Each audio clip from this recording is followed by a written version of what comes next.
강남 레스토랑. 혜진이 와인잔을 내려놓으며 입을 열었습니다.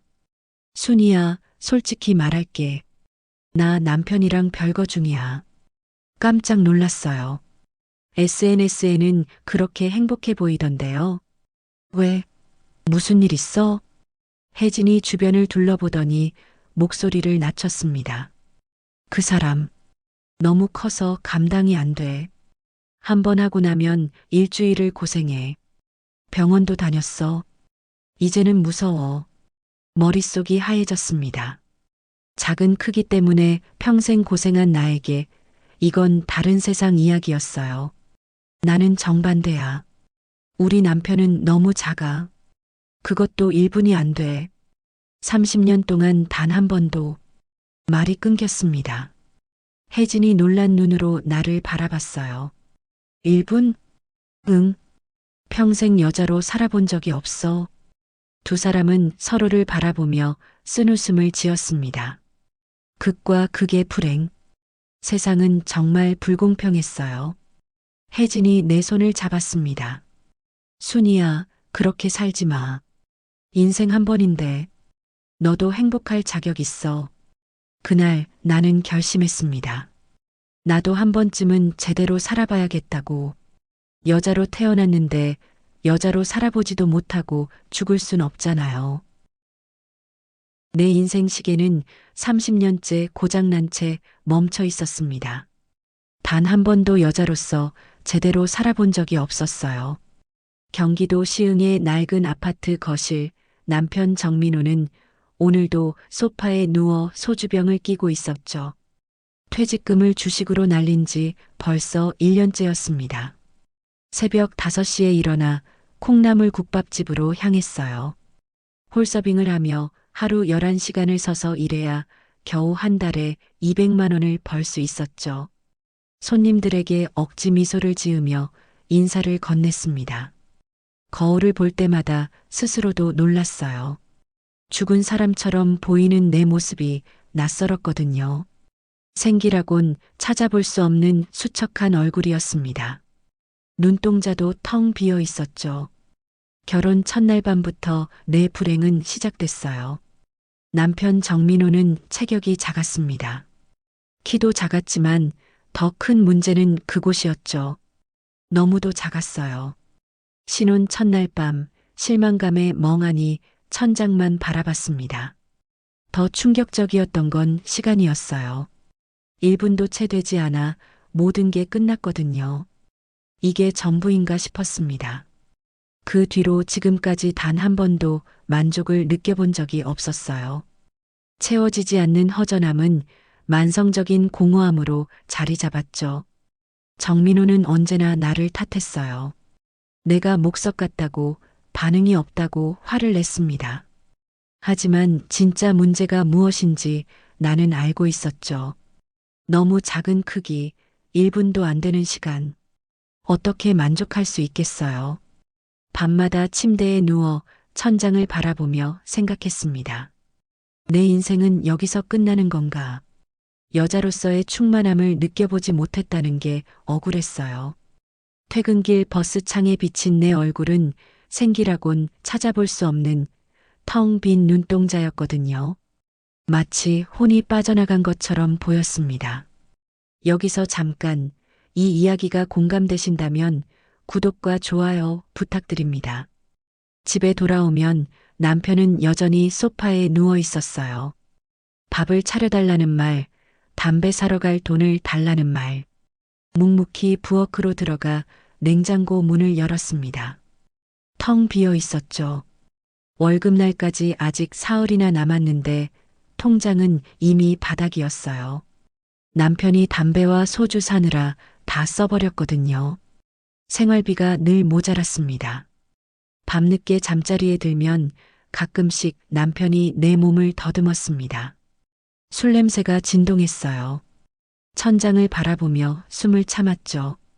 예상대로 1분도 안 되어 모든 게 끝났습니다. 남편은 코를 골며 잠들었고 나는 화장실로 가서 몸을 씻었어요. 거울 속 내 모습을 보며 눈물을 삼켰죠. 항상 허전했고 항상 공허했습니다. 거울 속 내 자신에게 물었습니다.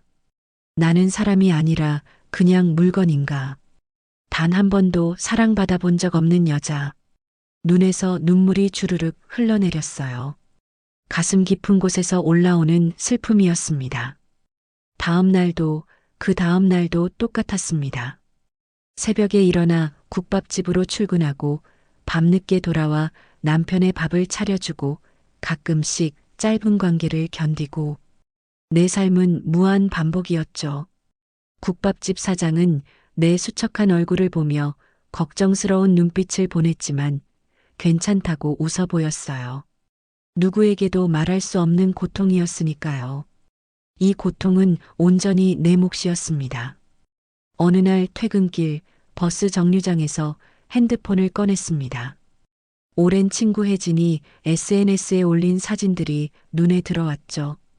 제주도 여행, 유럽 여행, 고급 레스토랑에서 찍은 음식 사진들. 혜진은 재혼한 후 행복해 보였어요. 혜진에게 메시지를 보냈습니다. 오랜만에 밥 한번 먹자고요.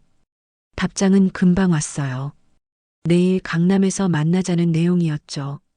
핸드폰을 내려다보며 생각했습니다. 나는 왜 이렇게 살고 있을까? 여자로서 단 한 번도 행복해 본 적이 없다는 게 너무도 억울했어요. 버스 창밖으로 흘러가는 거리를 보며 알 수 없는 갈망을 느꼈습니다. 무언가 달라져야 한다는 절박함이었죠. 가슴 속에서 뭔가 끓어오르는 느낌이었습니다. 그날 밤 침대에 누워서도 잠이 오지 않았어요. 혜진을 만나면 뭔가 달라질까? 그런 기대를 품고 눈을 감았습니다.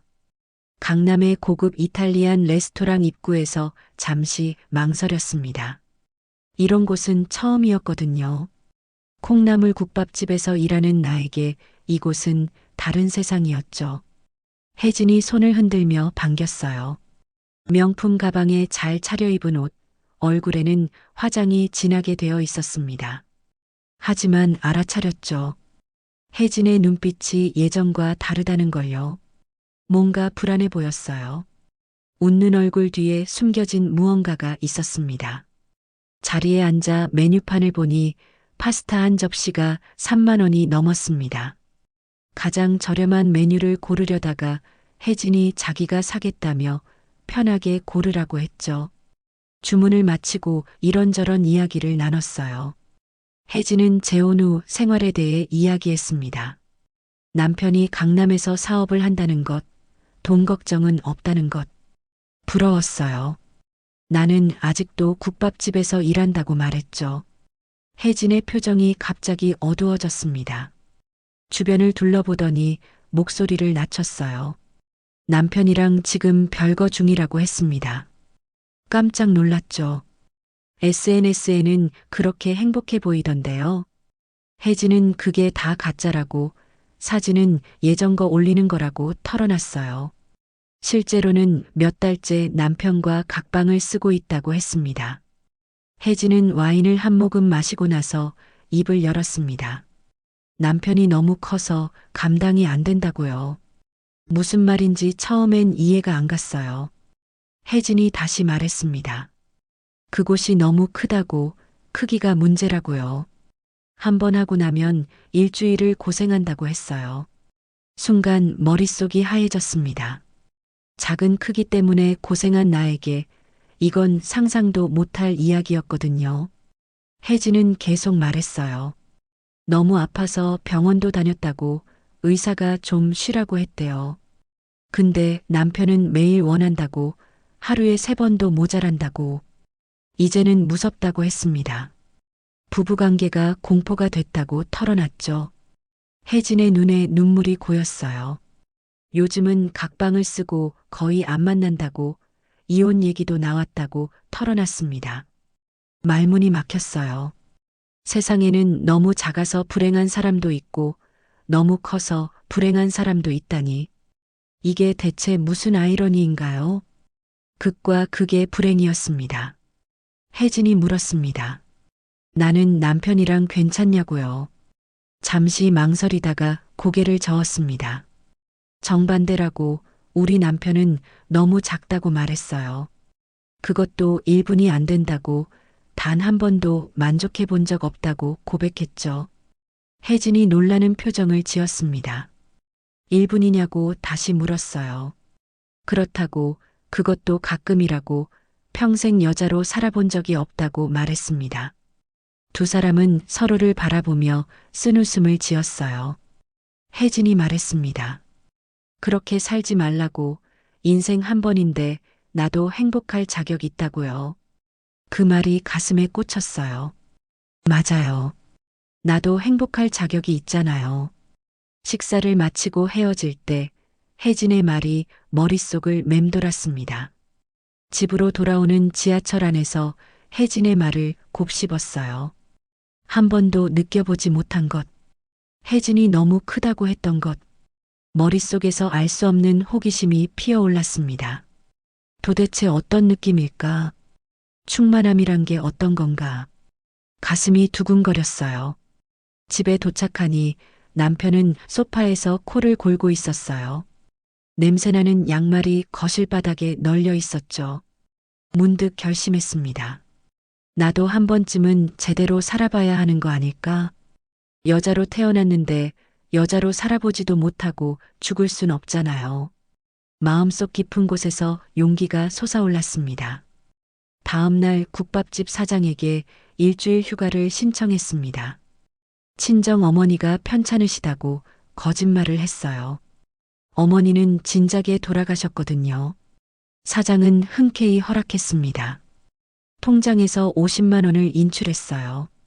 몇 개월간 몰래 모아둔 돈이었죠.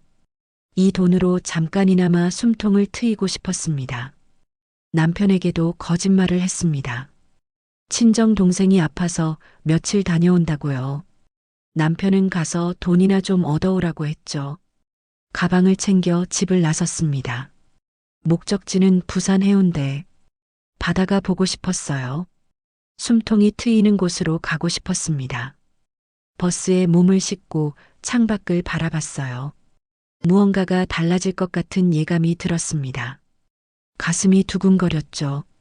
새로운 세계로 향하는 기분이었습니다. 해운대 바닷가 근처의 작은 펜션에 도착했습니다. 체크인을 마치고 2층 복도를 걷고 있었어요. 바다 냄새가 코끝을 스쳤습니다. 창문 너머로 보이는 푸른 바다에 잠시 넋을 잃었죠. 얼마 만의 여행인가. 결혼 후 한 번도 혼자 여행을 해본 적이 없었어요. 이 자유로운 느낌이 낯설면서도 좋았습니다. 그때였습니다. 옆방 문이 열리며 남자 한 명이 나왔어요. 시선이 마주쳤죠. 순간 심장이 철렁 내려앉았습니다. 혜진의 재혼 상대였던 강대현이었어요. 키가 크고 단정한 인상의 남자였죠. 혜진이 2018년에 재혼했으니 지금은 결혼한 지 7년째였는데 왜 혼자 여기 있는 걸까요? 이상했습니다. 서로 놀란 표정으로 잠시 서 있었습니다. 어색한 침묵이 흘렀어요. 강대현이 먼저 인사를 건넸고 나도 어색하게 답했습니다. 서로 쉬러 왔다는 말만 나눴죠. 혹시 혜진과 무슨 일이 있는 건 아닐까? 궁금했지만 물어볼 수 없었어요. 방으로 들어가 짐을 풀었습니다. 하지만 자꾸만 강대현 생각이 났어요. 혜진이랑 별거 중이라고 했는데 혹시 이혼한 건 아닐까? 창밖의 바다를 보며 복잡한 생각에 잠겼습니다. 오후 내내 방에 있다가 저녁 때가 되자 배가 고팠어요. 펜션 근처 횟집으로 향했습니다. 횟집에 들어가 자리에 앉아 소주를 시켰어요. 혼자 소주를 마신 건 처음이었습니다.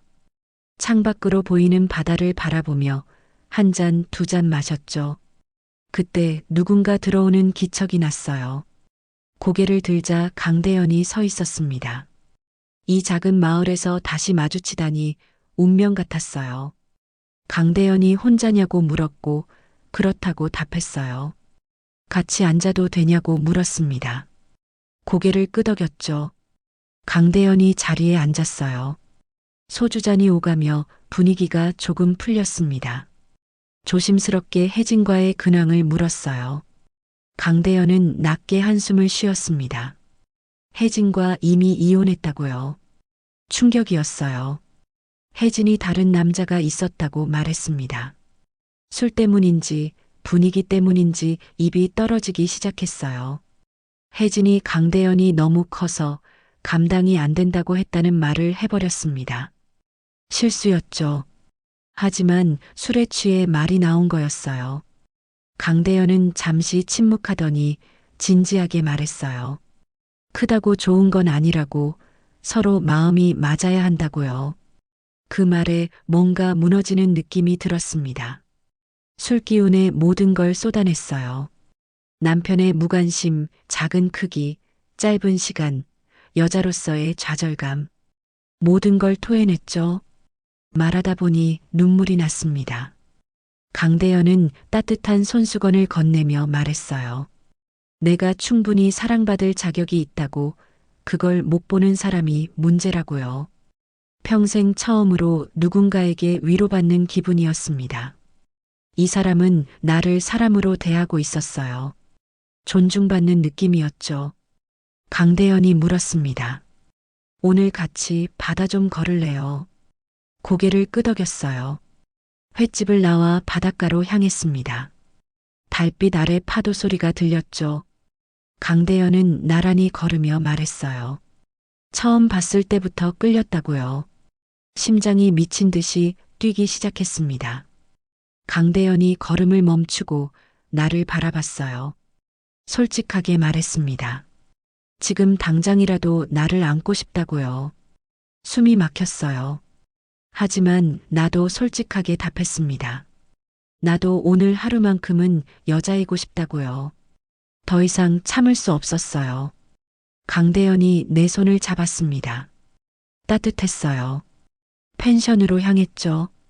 복도를 걸으며 가슴이 터질 것 같았어요. 강대현의 방문이 열렸습니다. 들어서자마자 강대현이 나를 안았어요. 깊은 키스가 이어졌습니다. 한 번도 느껴보지 못한 떨림이었어요. 옷이 하나씩 벗겨졌습니다. 강대현의 몸이 드러났을 때 숨이 멎는 듯한 충격을 받았어요. 혜진의 말이 사실이었습니다. 정말로 컸어요. 남편과는 비교도 안 될 만큼 거대했죠. 두려움과 기대감이 동시에 밀려왔습니다. 강대현은 내 표정을 살피며 천천히 하겠다고 속삭였어요. 조심스럽게 나를 배려했습니다. 처음의 놀라움은 곧 평생 처음 느껴보는 충만함으로 변했습니다. 강대현은 정말 조심스럽게 천천히 나를 대했어요. 몸속 깊은 곳까지 채워지는 느낌. 이게 바로 여자로 산다는 거구나. 처음으로 깨달았죠. 몸 전체가 전율했습니다. 밤새도록 강대현은 지칠 줄 몰랐습니다. 나도 몰랐어요. 내 몸이 이렇게 반응할 수 있다는 걸요. 절정이 몇 번이나 밀려왔는지 모르겠어요. 천국에 있는 기분이었습니다. 아침이 밝아올 때까지 두 사람은 서로를 탐했죠. 이런 황홀함이 세상에 존재한다는 걸 처음 알았습니다. 강대현의 품에 안겨 잠이 들었습니다. 평온했어요. 하지만 동시에 불안했습니다. 내가 도대체 무슨 짓을 저지른 건가? 하지만 후회는 없었어요. 다시 태어난 기분이었으니까요. 이 순간만큼은 진짜 여자였으니까요. 아침 햇살이 커튼 사이로 들어왔습니다. 강대현의 팔에 안긴 채 눈을 떴어요. 옆에서 자고 있는 강대현의 얼굴을 바라봤죠. 평온한 얼굴이었습니다. 어젯밤 일이 꿈만 같았어요. 하지만 몸 곳곳에서 느껴지는 아릿함이 현실이라는 걸 알려줬죠. 달콤한 아픔이었습니다. 강대현이 눈을 떴습니다. 나를 보고 미소를 지었어요.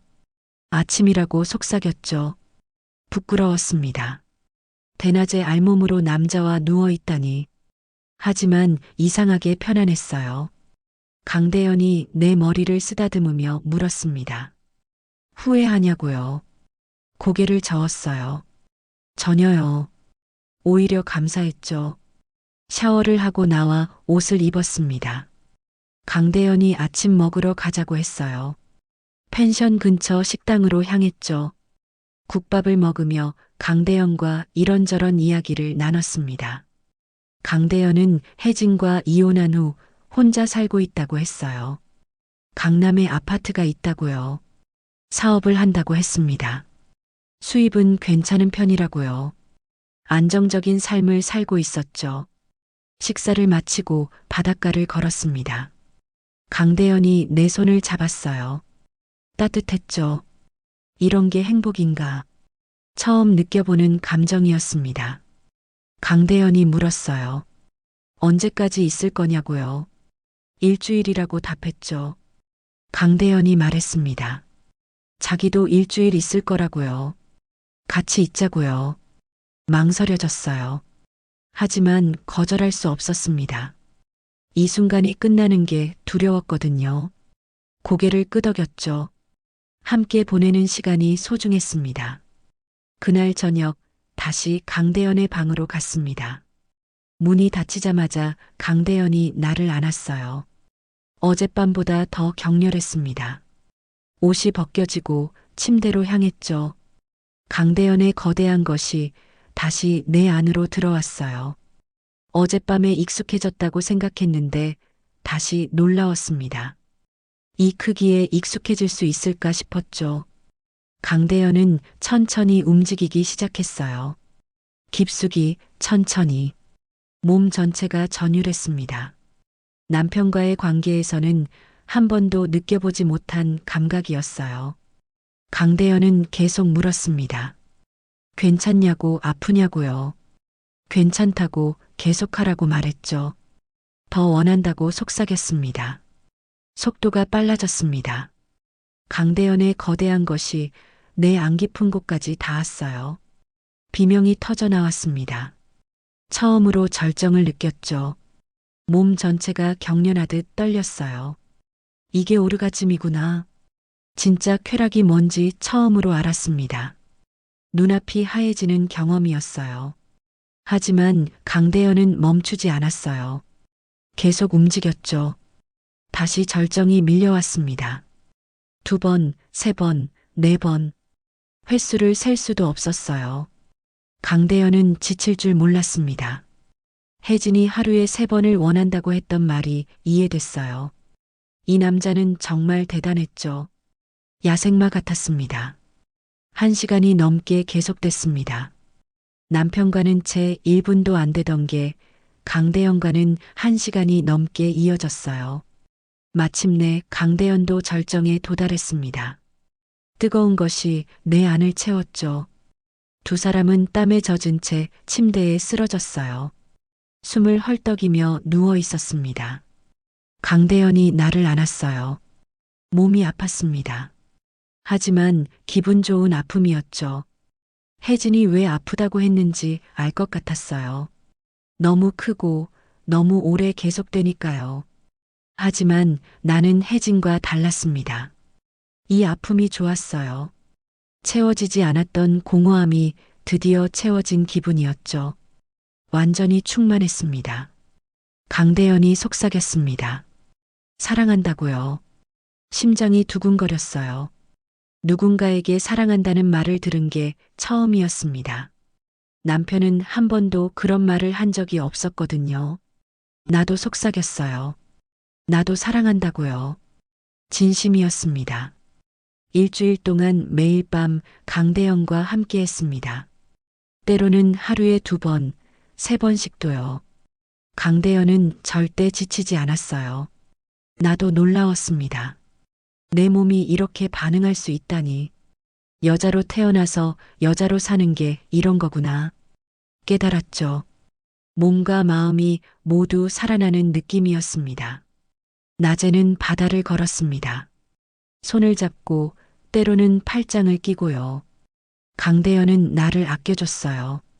맛있는 걸 먹이고 예쁜 옷을 사주고 끊임없이 사랑한다고 말했죠. 한 번도 받아보지 못한 대접이었습니다. 왕비가 된 기분이었어요. 마지막 밤이 다가왔습니다. 내일이면 집으로 돌아가야 했어요. 강대현과의 마지막 밤. 두 사람은 더욱 격렬하게 사랑을 나눴죠. 강대현은 그 어느 때보다 오래 계속했습니다. 나도 그 어느 때보다 많이 느꼈어요. 헤어지기 싫었습니다. 이대로 여기 남고 싶었죠. 현실로 돌아가고 싶지 않았어요. 아침이 밝았습니다. 짐을 싸야 했어요. 강대현이 물었습니다. 집에 돌아가면 어떻게 할 거냐고요. 모르겠다고 답했어요. 강대현이 내 손을 잡았습니다. 언제든 전화하라고, 필요하면 언제든 달려오겠다고 약속했죠. 그 말이 힘이 됐습니다. 펜션을 나서며 뒤돌아봤습니다. 일주일간의 꿈 같은 시간이 끝났어요. 하지만 후회는 없었습니다. 이제 나는 알았으니까요. 여자로 산다는 게 어떤 건지요. 버스에 올라 창밖을 바라봤어요. 시흥으로 돌아가는 길, 현실로 돌아가야 했습니다. 하지만 마음 한편에는 강대현이 있었죠. 집 앞에 도착했습니다. 계단을 오르며 한숨이 나왔어요. 문을 열고 들어서니 남편 정민호는 여전히 소파에 누워 있었습니다. 소주병이 바닥에 굴러다녔죠. 남편이 고개를 들었어요. 왔냐고 물었습니다. 대답 대신 가방을 내려놓았죠. 남편이 배고프다고 했어요. 밥 차려달라고요. 예전 같았으면 바로 부엌으로 갔을 겁니다. 하지만 이제는 달랐어요. 지금 막 도착했으니 잠깐 쉬었다가 하겠다고 말했습니다. 남편의 얼굴이 일그러졌어요. 말대꾸하냐고, 어디 가서 못된 것만 배워왔다고 소리쳤죠. 무시하고 방으로 들어갔습니다. 방으로 들어가 문을 닫았습니다. 핸드폰을 꺼내 강대현에게 메시지를 보냈어요. 잘 도착했다고요. 답장이 금방 왔습니다. 보고 싶다고요. 나도 보고 싶다고 답했죠. 가슴이 뛰었어요. 이 남자가 있어서 다시 살 수 있을 것 같았습니다. 다음 날부터 다시 국밥집으로 출근했습니다. 하지만 예전과는 달랐어요. 거울을 보니 얼굴에 생기가 돌았습니다. 사장이 물었어요. 친정 다녀오더니 얼굴이 환해졌다고요. 웃으며 대답했습니다. 어머니가 좋아지셨다고요. 거짓말이었지만요. 매일 강대현과 메시지를 주고받았습니다. 오늘 뭐 했냐고, 보고 싶다고, 사랑한다고. 일하는 내내 핸드폰만 쳐다봤어요. 강대현의 메시지가 오면 가슴이 두근거렸죠. 이게 사랑인가? 처음 느껴보는 감정이었습니다. 설레는 기분이 좋았어요. 퇴근 후 강대현과 통화를 했어요. 목소리를 듣는 것만으로도 행복했습니다. 강대현은 보고 싶다고, 다시 만나자고 했어요. 나도 보고 싶다고 답했죠. 주말에 만나기로 약속했습니다. 며칠만 기다리면 됐어요. 하지만 남편이 문제였어요. 핸드폰을 자주 보는 걸 눈치챘는지 의심하는 눈빛으로 쳐다봤습니다. 요즘 밖에서 뭐하고 다니냐고 물었어요. 일한다고 답했죠. 남편은 콧방귀를 뀌며 돌아 누웠습니다. 불안했어요. 주말이 됐습니다. 남편에게 친구 만나러 간다고 했어요. 남편은 대답도 안 했습니다. 집을 나서 강남으로 향했죠. 강대현이 카페에서 기다리고 있었어요. 만나자마자 안았습니다. 보고 싶었다고 속삭였죠. 나도 그렇다고 답했어요. 호텔로 갔습니다. 방에 들어서자마자 두 사람은 서로를 탐했어요. 일주일 만이었지만 한 달처럼 길게 느껴졌습니다. 강대현은 여전히 대단했어요. 몇 시간이고 계속됐죠. 나도 끝없이 절정을 느꼈습니다. 이 순간만큼은 완벽했어요. 사랑을 나누고 누워서 이야기를 나눴어요. 강대현이 물었습니다. 남편과는 어떻게 할 거냐고요. 모르겠다고 답했어요. 이혼하고 싶지만 용기가 안 난다고요. 강대현이 내 손을 잡았습니다.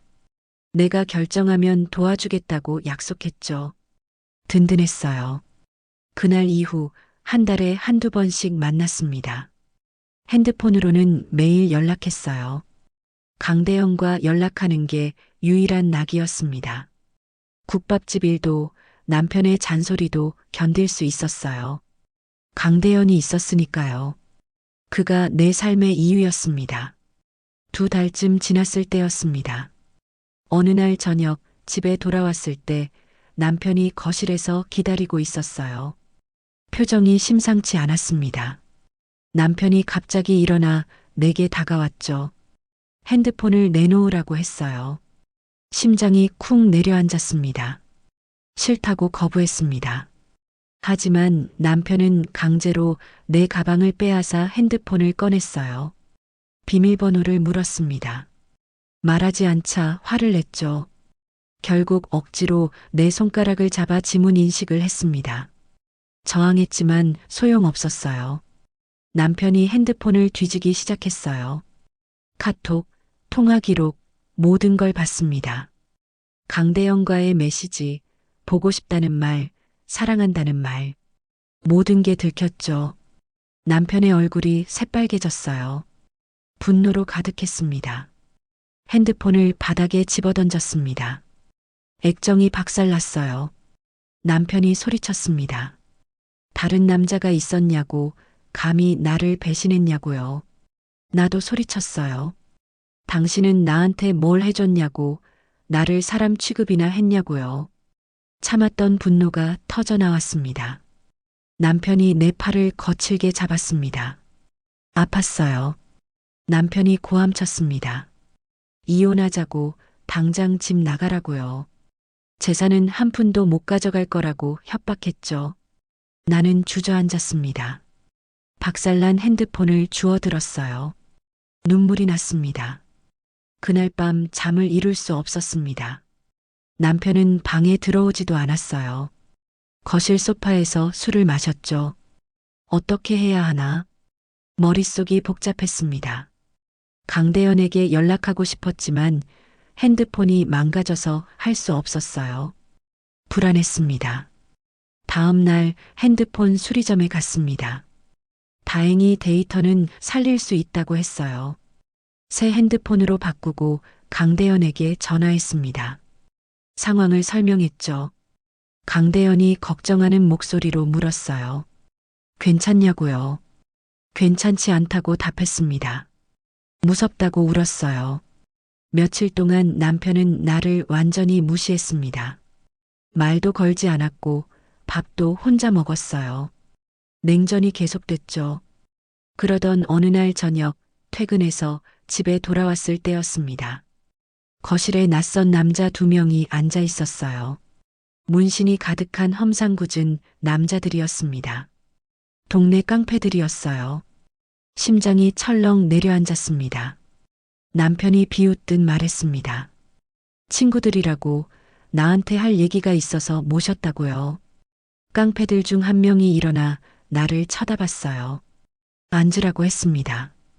다리에 힘이 풀렸지만 소파에 앉았죠. 두려웠습니다. 깡패가 서류 봉투를 꺼내 탁자에 올려놨습니다. 재산분할 포기 각서라고 했어요. 이혼할 때 재산분할 청구를 하지 않겠다는 내용이었죠. 싫다고 고개를 저었습니다. 깡패의 표정이 차가워졌어요.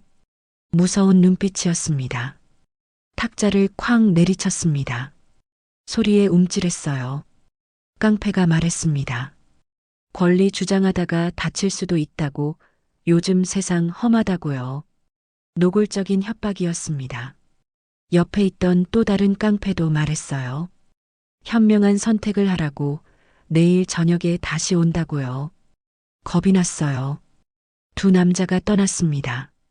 남편은 소파에 다시 앉아 소주를 마셨어요. 나는 방으로 들어가 문을 잠갔습니다. 떨리는 손으로 강대현에게 전화했죠. 상황을 설명했어요. 강대현이 즉시 말했습니다. 지금 당장 나오라고, 그 집에 있으면 안 된다고요. 목소리가 다급했어요. 하지만 두려웠습니다. 나가면 정말로 위험할 것 같았어요. 강대현은 계속 설득했습니다. 자기가 지켜주겠다고, 절대 혼자 두지 않겠다고 약속했죠. 마침내 결심했어요. 여기 있으면 정말 죽을 것 같았으니까요. 도망쳐야 했습니다. 간단한 짐만 쌌습니다. 옷 몇 벌, 통장, 도장. 방문을 조심스럽게 열고 밖을 살폈어요. 남편은 거실에서 코를 골고 있었습니다. 발소리를 죽이며 현관으로 향했죠. 심장이 미친 듯이 뛰었어요. 신발을 신는 순간 남편이 깼습니다. 도망가려고 하냐고 소리쳤어요. 소용없다고, 어디 가든 찾아낼 거라고 협박했죠. 뒤돌아보지 않고 현관문을 박차고 나왔습니다. 계단을 뛰어 내려갔어요. 숨이 찼습니다. 아파트 입구에 강대현의 차가 서 있었습니다. 차에 오르자마자 강대현이 나를 안았어요. 괜찮다고, 이제 안전하다고 속삭였죠. 차가 출발했습니다. 뒤를 돌아봤어요. 남편이 아파트 입구에 서서 소리치고 있었습니다. 하지만 더 이상 무섭지 않았어요. 강대현이 함께 있었으니까요. 강남의 고급 아파트에 도착했습니다. 강대현의 집이었어요. 엘리베이터를 타고 20층으로 올라갔죠. 문이 열리자 넓은 거실이 나타났습니다. 깨끗하고 정돈된 공간이었어요. 내 집처럼 편안했습니다. 강대현이 물었습니다. 배고프냐고요? 고개를 저었습니다. 강대현이 소파에 앉으라고 했어요. 따뜻한 차를 건네주었죠. 한 모금 마시니 긴장이 조금 풀렸습니다. 안전했어요. 강대현이 내 손을 잡았어요. 이제 괜찮다고, 자기가 모든 걸 해결해 주겠다고 약속했습니다.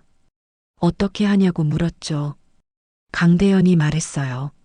내일 당장 변호사를 만나자고, 동네 깡패들을 경찰에 신고하자고요. 그 말이 희망이 됐습니다. 두려웠습니다. 신고하면 남편이 더 화낼 것 같았어요. 하지만 강대현이 설득했습니다. 깡패들의 협박은 명백한 범죄라고, 이건 이혼 소송에서 유리한 증거가 될 거라고요. 고개를 끄덕였습니다. 강대현을 믿기로 했어요. 이 사람이 날 구해줄 거예요. 그날 밤 강대현의 침대에서 잤습니다. 강대현이 안아줬어요. 따뜻했습니다. 오랜만에 편안하게 잠들 수 있었죠. 악몽도 꾸지 않았어요. 평화로웠습니다. 다음 날 아침 일찍 일어났습니다. 강대현이 이미 전화를 하고 있었어요. 변호사와 통화 중이었죠.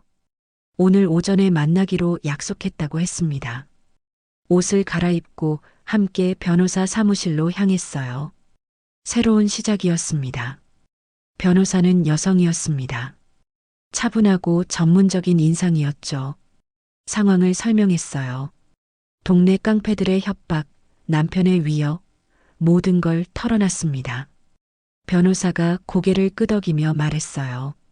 명백한 협박 교사라고, 이건 형사사건이라고요. 승산이 있다고 했습니다. 변호사가 조언했습니다. 우선 경찰에 신고하고 깡패들이 다시 올 때 현행범으로 체포하자고요. 그리고 즉시 이혼 소송을 제기하자고 했습니다. 남편의 범죄 행위 때문에 재산 분할과 위자료에서 유리할 거라고 설명했죠. 희망이 보였어요. 경찰서로 갔습니다.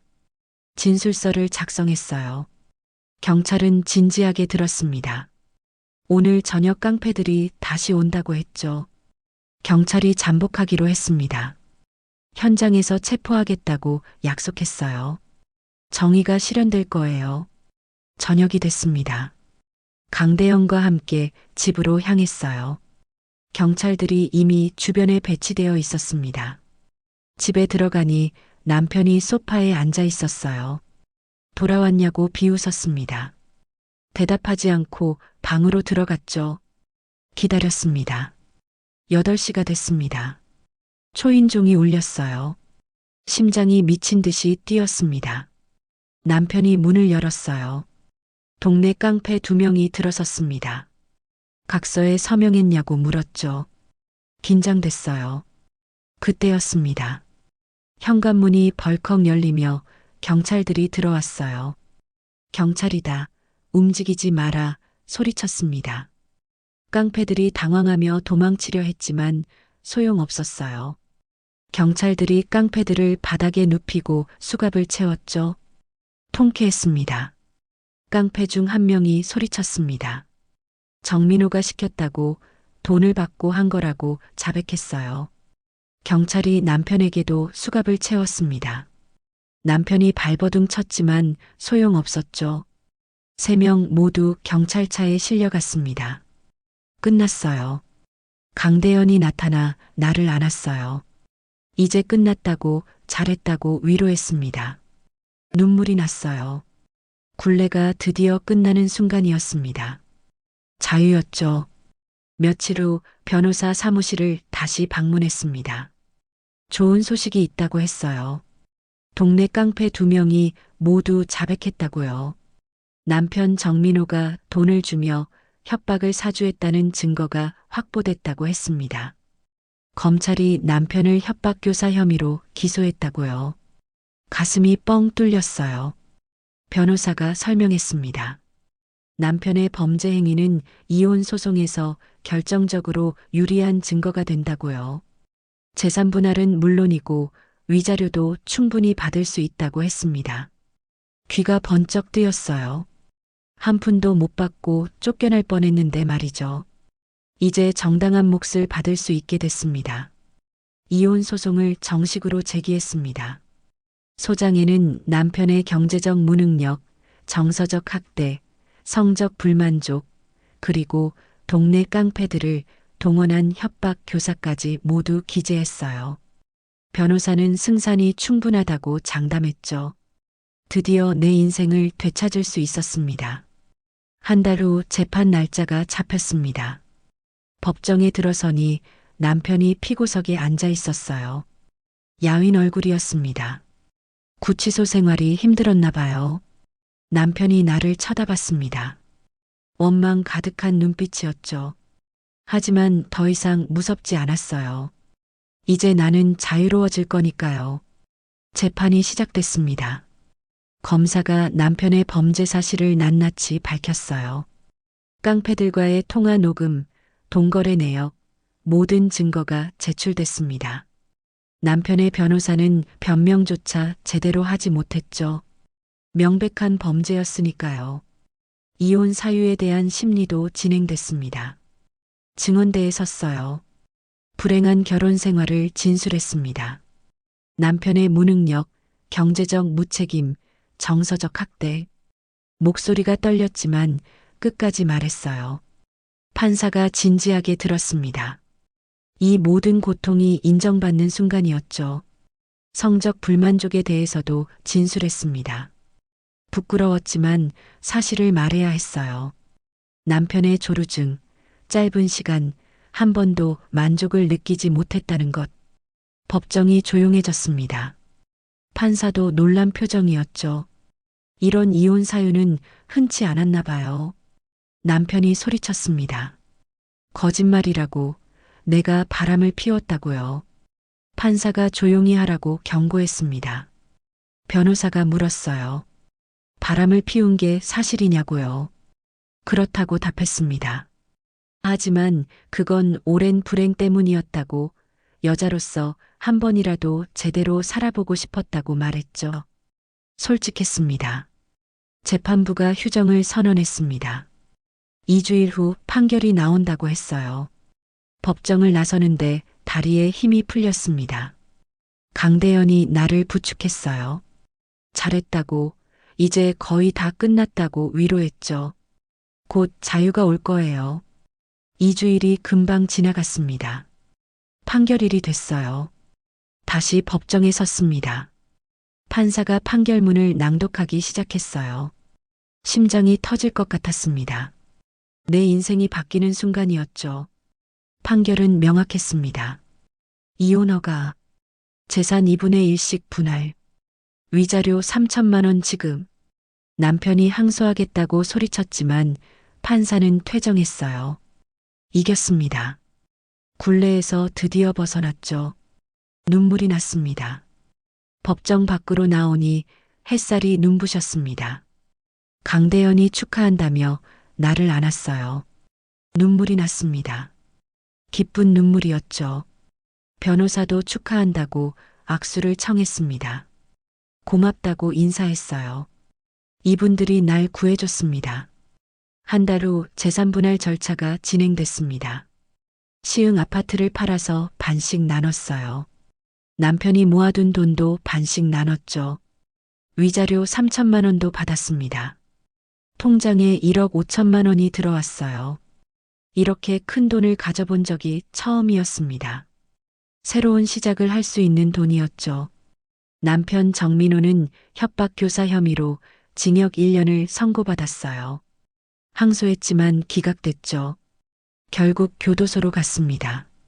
소식을 들었을 때 아무 감정도 느끼지 못했어요. 오랜 세월을 함께 산 사람인데 이제는 남처럼 느껴졌죠. 그저 과거일 뿐이었습니다. 강대현의 집에서 계속 지냈습니다. 매일 아침 강대현이 커피를 내려줬어요. 함께 아침을 먹고 함께 산책을 했죠. 행복했습니다. 이런 게 진짜 삶이구나. 처음 깨달았어요. 존중받고 사랑받는 삶이 이런 거였습니다.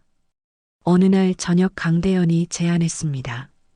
부산 해운대에 가서 작은 카페를 차리자고요. 강대현이 해운대에 땅이 있다고 했어요. 바다가 보이는 곳이라고요. 거기에 브런치 카페를 열면 어떻겠냐고 물었죠. 가슴이 뛰었습니다. 좋은 생각이라고 답했습니다. 사실 국밥집 일은 그만뒀어요. 더 이상 남의 밑에서 고생하고 싶지 않았거든요. 내 가게를 가진다는 게 꿈만 같았습니다. 강대현이 웃으며 말했어요. 함께하면 뭐든 할 수 있다고요. 그 말이 힘이 됐습니다. 다음 날 부산 해운대로 향했습니다. 강대현의 땅을 보러 갔어요. 바다가 한눈에 보이는 언덕이었습니다. 완벽한 위치였죠. 여기에 카페를 지으면 손님들이 바다를 보며 브런치를 즐길 수 있을 거예요. 꿈이 현실이 되는 순간이었습니다. 설계사를 만났습니다. 어떤 카페를 원하는지 물었어요. 따뜻하고 아늑한 분위기라고 답했죠. 큰 창문으로 바다가 보이는 카페. 설계사가 그림을 그려줬습니다. 마음에 쏙 들었어요. 내 꿈이 그려지고 있었죠. 공사가 시작됐습니다. 석 달이 걸렸어요. 그동안 강대현과 함께 메뉴를 구상했습니다. 브런치 메뉴, 커피, 디저트. 강대현은 커피를 잘 탔어요. 바리스타 자격증도 있다고 했죠. 나는 요리를 맡기로 했습니다. 국밥집에서 일하며 배운 게 많았거든요. 이제 그 경험이 빛을 발할 때였습니다. 드디어 카페가 완성됐습니다. 하얀 건물에 큰 창문, 바다가 한눈에 보였어요. 간판도 달았습니다. 바다가 보이는 브런치 카페. 간단하지만 마음에 들었죠.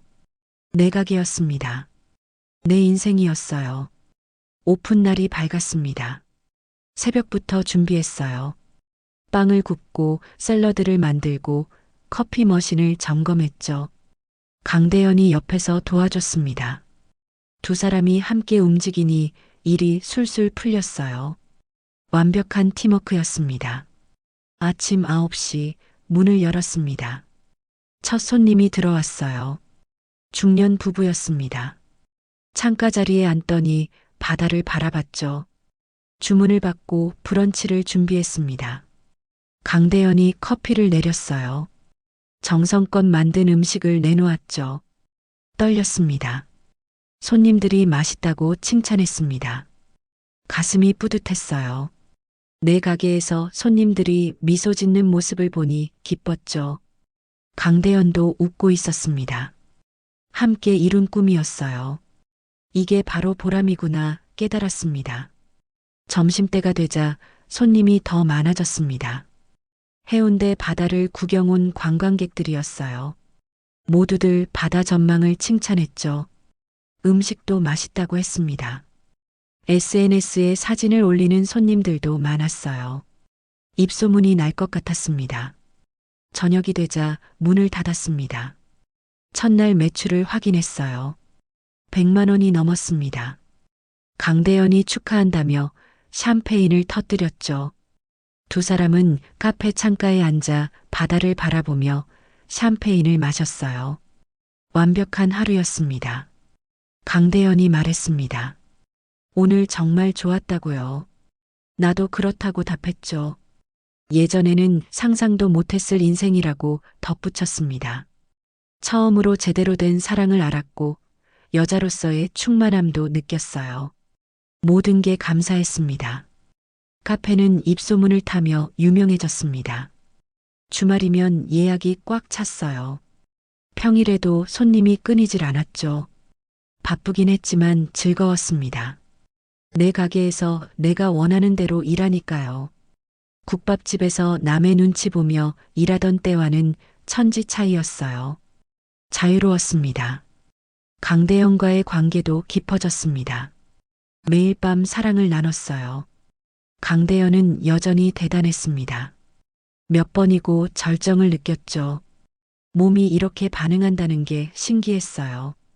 죽어있던 몸이 다시 살아난 기분이었습니다. 진짜 사랑이 뭔지 알게 됐죠. 어느 날 저녁 카페 문을 닫고 두 사람은 바닷가를 걸었습니다. 석양이 아름다웠어요. 파도 소리가 들렸죠. 강대현이 갑자기 걸음을 멈췄습니다. 나를 돌아보며 무릎을 꿇었어요. 심장이 멎는 줄 알았습니다. 작은 상자를 꺼냈어요. 반지였습니다. 강대현이 물었습니다. 결혼해 달라고요. 정식으로 청혼하는 거라고 말했죠. 눈물이 났습니다. 프로포즈를 받다니 상상도 못했던 일이었어요. 고개를 끄덕였습니다. 네, 결혼할게요. 강대현이 일어나 나를 안았어요. 반지를 손가락에 끼워줬죠. 완벽하게 맞았습니다. 강대현이 나를 들어 올렸습니다. 빙글빙글 돌았어요. 두 사람은 웃었습니다. 황홀했어요. 이렇게 충만한 적이 없었죠. 진짜 사랑이 이런 거구나 느꼈습니다. 그날 밤 집으로 돌아와 다시 사랑을 나눴습니다. 평소보다 더 격렬했어요. 강대현은 끝없이 나를 채웠습니다. 나도 끝없이 절정을 느꼈죠. 약혼한 날의 특별한 밤이었어요. 영원히 기억될 순간이었습니다. 석 달 후 결혼식을 올렸습니다. 작은 결혼식이었어요. 가까운 친구들만 초대했죠. 혜진도 왔습니다. 축하한다며 눈물을 흘렸어요. 혜진도 새로운 남자친구를 만났다고 했습니다. 서로의 새 출발을 빌어줬죠. 친구의 축복이 따뜻했습니다. 결혼 후에도 카페를 계속 운영했습니다. 이제는 직원도 한 명 뽑았어요. 일이 조금 수월해졌죠. 오후에는 여유롭게 바다를 바라보며 커피를 마실 수 있었습니다. 이런 평온함이 좋았어요. 저녁이면 집으로 돌아가 강대현과 함께 저녁을 먹었어요. 함께 요리하고, 함께 설거지하고, 함께 TV를 봤죠. 평범한 일상이었지만 충만했습니다. 이게 바로 부부의 삶이구나. 이제야 알았어요. 진짜 결혼이 뭔지 깨달았습니다. 밤에는 여전히 뜨거운 사랑을 나눴습니다. 강대현은 나이가 들어도 여전히 대단했어요. 나도 마찬가지였죠. 열정적이었습니다. 사랑하는 사람과 함께하니 몸도 마음도 젊어지는 것 같았어요. 매일이 설렜습니다. 어느 날 바닷가를 걸으며 생각했습니다. 인생은 언제든 바뀔 수 있다고요. 늦었다고 생각하지 않아요. 지금이 바로 내 인생의 시작이니까요. 과거는 과거일 뿐 중요한 건 지금이었습니다. 강대현이 내 손을 꽉 잡았습니다. 사랑한다고 속삭였어요. 나도 사랑한다고 답했죠. 파도 소리가 들렸습니다. 새로운 미래를 향해 나아가는 우리를 축복하는 것 같았어요. 앞으로도 계속 함께 할 거예요. 카페로 돌아가는 길, 석양이 아름다웠습니다. 붉게 물든 하늘, 반짝이는 바다. 강대영과 손을 맞잡고 걸었어요. 이제는 두렵지 않았습니다. 앞으로 어떤 일이 있어도 함께 이겨낼 수 있을 것 같았죠. 서로가 있으니까요. 진짜 인생은 지금부터라고 생각했습니다. 여자로서 제대로 사랑받고 여자로서 충만함을 느끼고 내 꿈을 이루며 사는 인생. 늦게 시작했지만 후회는 없었어요. 지금이 가장 좋으니까요. 이게 바로 내가 원했던 삶이었습니다. 여기까지 제 이야기를 들어주셔서 감사합니다. 이 이야기가 힘이 되셨다면 구독과 좋아요 부탁드립니다. 여러분의 인생도 언제든 새로 시작할 수 있다는 걸 기억하세요. 포기하지 마세요. 변화는 언제나 가능합니다.